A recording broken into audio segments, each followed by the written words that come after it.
You startled me. Now that we have that out of the way, let me introduce myself. I'm Trenton Hiley, and behind the camera is the Destiny Durr. Greetings. Greetings.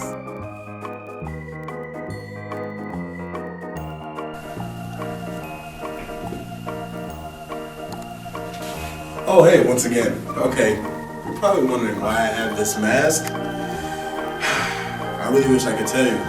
But anyways, we're going to get into the topic of how violence either does or does not contribute to violence in society. Well, of course, we have the one side that talks about, okay, I played Grand Theft Auto. So with that, that's going to link into me shooting up a building full of people, full of children. Violence. And now it's at the center of a civil lawsuit involving the murders of 3 men in the small town of Fayette, Alabama. They were gunned down by 18-year-old Devin Moore, who had played Grand Theft Auto day and night for months. Attorney Jack Thompson, a longtime crusader against video game violence, is bringing the suit. Are you saying that Devin Moore shot 3 people in the head because of a video game? What we're saying is that Devin Moore was, in effect, trained to do what he did. He was given a murder simulator.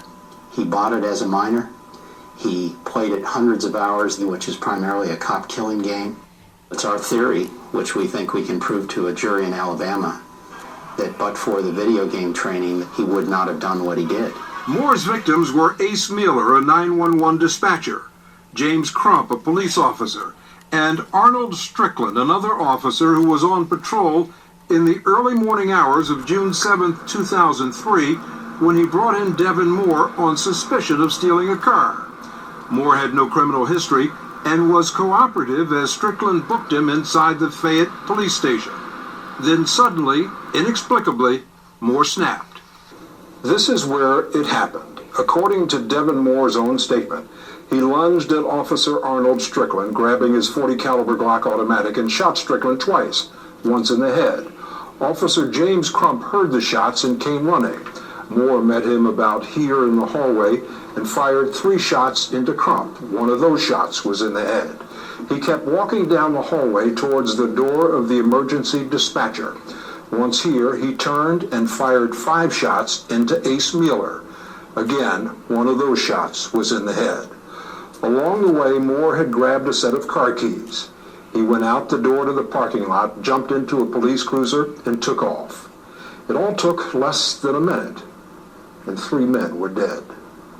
The video game industry gave him a cranial menu that popped up in the blink of an eye in that police station, and that menu offered him the split-second decision to kill the officers, shoot them in the head, flee in a police car, just as the game itself. You have the other side that says that that is completely false. You know, it always determines, the things that determines whether or not a kid does these violent acts is, okay, does this kid have a condition? Does this kid get ticked off when he hears a loud beeping sound? Anything can cause someone to lash out in this type of way. For the deaths of 12 people here at the Washington Navy Yard. I want to bring in Dr. Gail Saltz. She's an associate professor of psychiatry at New York Presbyterian Hospital. Dr. Saltz, thanks for being here. We certainly don't know for sure what caused Aaron Alexis to snap, but when you hear of all these incidents, shooting the tires, saying he had blackouts, hearing voices through the wall, saying that somebody was sending vibrations through a microwave, what sort of mental health concerns leap to mind for you? Well, you're describing symptoms of psychosis. The hearing things through the wall and the hearing voices, which are called auditory hallucinations, are symptoms of psychotic thinking. And psychotic thinking can be due to, in some instances, post-traumatic stress disorder, but often it's due to another psychiatric diagnosis like schizophrenia, like severe bipolar disorder, and early 20s is a typical time for those kinds of disorders to first present. Well, for the rest of this documentary, you're going to see a few interviews about us asking people about the video game industry. So with that, you're going to hear how do they feel about kids under the age of 16 playing mature games, what violent games are being played, so forth and so on. Just keep on watching the video and you shall be entertained. Greetings. How's it going? What is your name? Thomas Hiley. Casey Berry. Wes Mills. How do you feel about minors, children playing rated M for mature games? I feel like it can work. It could be fine. I know me personally, I told my mother when I was younger, AK, give me rated M games, because that's just what I was interested at the time. Like Grand Theft Auto, and that was really big, like San Andreas. Yeah, that was rated M. But I know from all my friends telling me it was pretty fun. But I know, I guess, not trying to say I was mature at a young age, but I just know it's a game. And I'm like, okay, I'm beating people up, I'm killing people, but like, I know I can't do this in real life. And so, yeah, I guess it just depends on the child maturity, whether or not they feel like their kid is capable of doing it. Because it's not really, I guess some people, it's not really liked upon to buy kids those type of games. Because, just the way stuff is going on today, it's just like, it's just, It's over. I'll just Yeah. cut it off. Have you ever played a game where the rating did not fit the content? So basically it was underrated or overrated? It's a hard one. Maybe I would say Grand Theft Auto, just because Grand Theft Auto is so violent. I don't know if there even is a rating to match Grand Theft Auto. It's that violent, but I mean, I guess Grand Theft Auto would be my best answer. What do you want? Just tell me what you want. Man? Please. Look at me, please.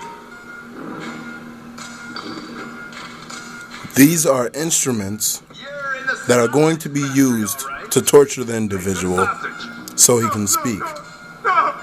Give intel. My teeth are perfect. Let me bite it.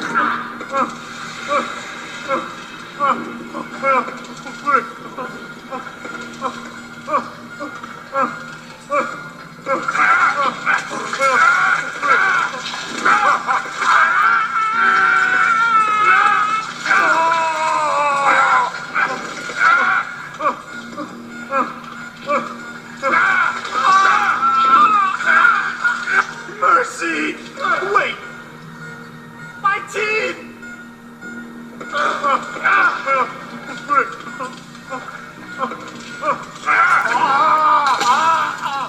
Best way to make a man talk is to stop him being able to talk. That hurts too much! Mr. Phillips, ask him about Tahir Javan. What did you ask me? I know Tahir. I did his home theater. He lives in Chumash. They're right on the Western Highway. Well, that wasn't so tough.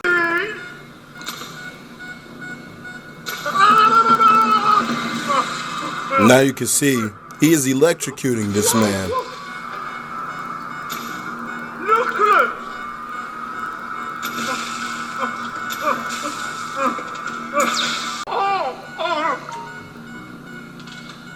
Is it the small one? Not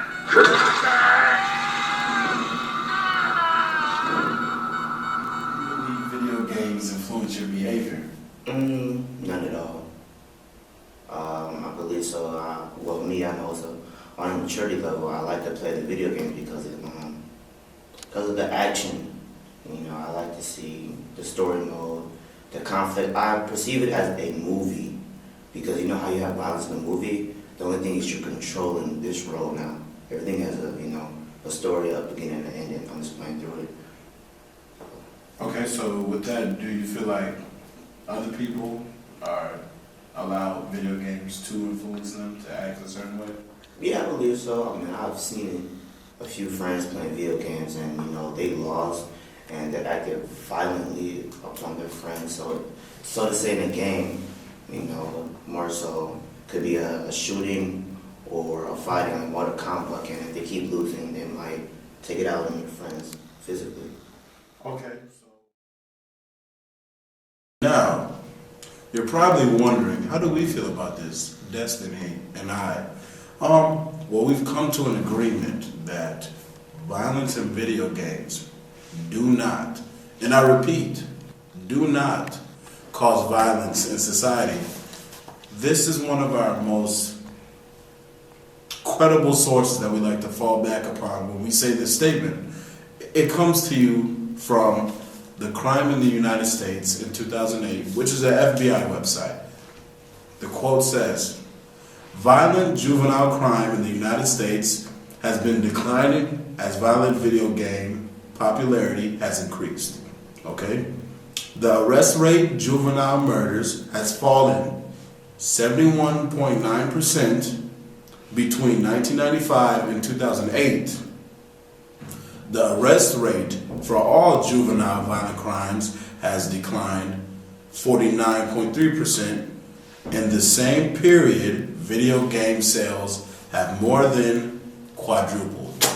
Okay, so with this being said, I need to know where the link is between violent video games and violent crimes in society.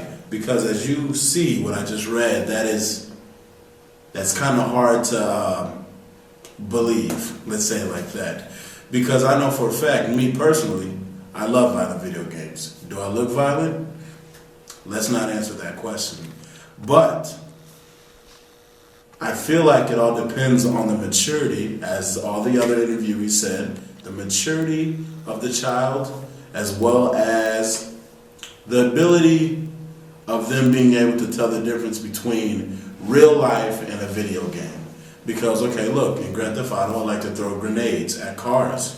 I'm not going to do that in real life. I'm pretty positive I'm not going to do that in real life. People die, there's consequences, I go to jail for years. It's not worth it. So, again, me and Destiny do not approve the message of violence in society correlating with violent video games. And I conclude.